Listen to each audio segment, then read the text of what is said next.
We got a drum. It's a Civil War drum you just can't beat. No, you could.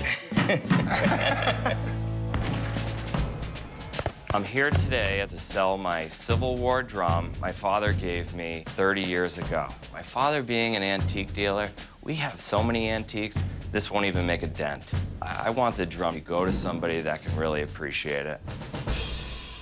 Okay, yeah, it's definitely cool, man. The way it was, when you were out on the battlefield, they would have a different drum beat for different commands. Attack, retreat, move left, move right. Generally, younger boys would be carrying these around. Sure. But it was a gnarly job. From my understanding, you didn't want to be the drummer boy. The enemy knew that if they took the drummer boy out, it'd be hard for them to arrange and organize. Everything about the Civil War was just bad anyway. Yeah. You know what I mean? It was a brutal, brutal war. So I imagine the drummer boy it'd be tough. Some people have referred to the Civil War as the Boys' War because so many of the soldiers were children. The commander basically looked at him and says, "You're too young to carry a gun, it's too damn heavy. Here's a drum." Is there any reason why you think this is from the Civil War? I've seen other examples. It seems to be Civil War. Okay, well, we know it's not Revolutionary War because the whole American symbol thing hadn't been invented yet because we had to win the war first. Sure. There's been repairs to it, I can tell you that. Really? That's post-1900 hardware right there. Right. This right here, a newer piece. This may be his original right here. See, it's all rotting and everything like that. You would never expect this thing to be 100% original if it was used. Okay. And how much do you want for this thing? 12,000. There's been a lot of repairs done to it, and I still got to figure out the date on it. So if you don't mind, I would like to call a friend of mine in. He will know everything about this. All right, great. Okay? Okay. So hang on. Yeah, no problem. Thank you. So this is the drum I called you about. Oh, very nice. He claims it's from the Civil War. All righty. You know, the youngest drummer in the Civil War was 9. Whoa. Yeah, a fellow named John Klim. He was a little tiny kid. Sure. You know, and you look at him and you think, you were on the battlefield.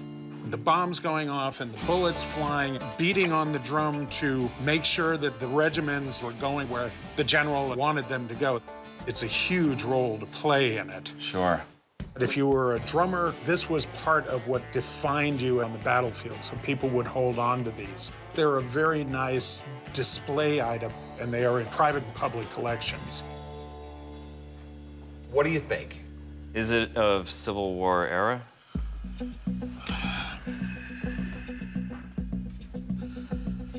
I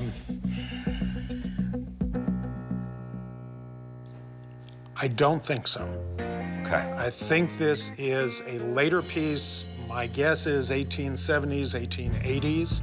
Okay. And this looks to me like one that would have been used as a parade drum post-Civil War. It's still 19th century, I'm sure of that. Doesn't mean it couldn't have been in the Civil War, but I don't believe so. Okay.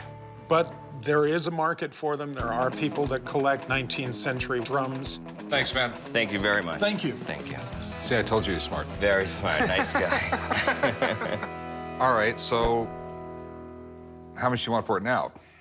Well, you know, he did say it was possible it was used in the Civil War, and It's possible I could graduate from Harvard. I don't know. The fact of the matter is, it's not Civil War, okay? I'm looking at 500 bucks. You know, I can understand not 12,000, but 500, you know, this is a piece of Americana.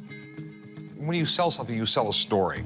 The story previously is you had a young boy in battle during the Civil War. We have now, the story is, once every 4 or 5 months, they pulled this drum out and they paraded down the street. Those are the differences between them, and those are the differences people pay. I'll tell you what I'd do. I'd sell it for $1,000, but I can't sell it for anything less. I'll tell you what, I'll go 900.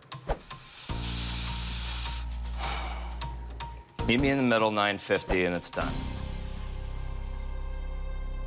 All right, I'll do the 950. Cool. Sounds All good. right. I accepted the 950 because it does take up too much space in my house, and with the kids and the dogs, I figured I would accept his offer.